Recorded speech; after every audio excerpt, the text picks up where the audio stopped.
idea of equity, which is equality of outcome rather than equality of opportunity. On the surface of it, it seems perfectly reasonable to say, well, if every resource isn't distributed absolutely equally to every group, then the system is unfair. And on the face of it, that's a reasonable proposition, but it falls apart under minimal examination. So here's something to think about for everyone who thinks that equality of an outcome is a good idea. It's like, why the hell are you striving for anything then?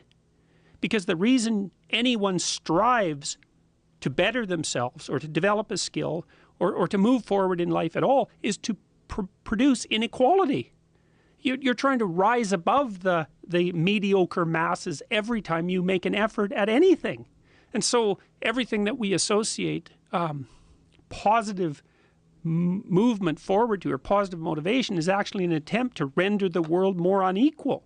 Now, you're rendering it unequal in a just way, right? Because we might say, well, if you work really hard, you deserve an unequal outcome. Well, yeah, unless you want people to stop working hard. And that was the old joke in the Soviet Union, you know. They pretend to pay us, we pretend to work. So it's so thoughtless. That's the problem. That is a big problem with the phrase income inequality.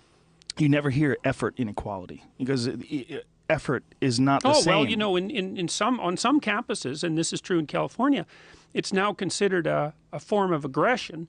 It's classified under the microaggression to say that hard work is one of the reasons that people accumulate more value, accumulate more property, accumulate more money.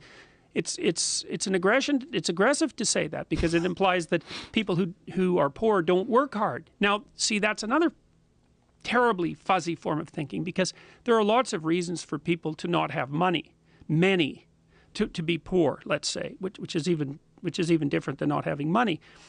Alcoholism, drug addiction, mental illness, physical illness, intellectual incapacity, and lack of work.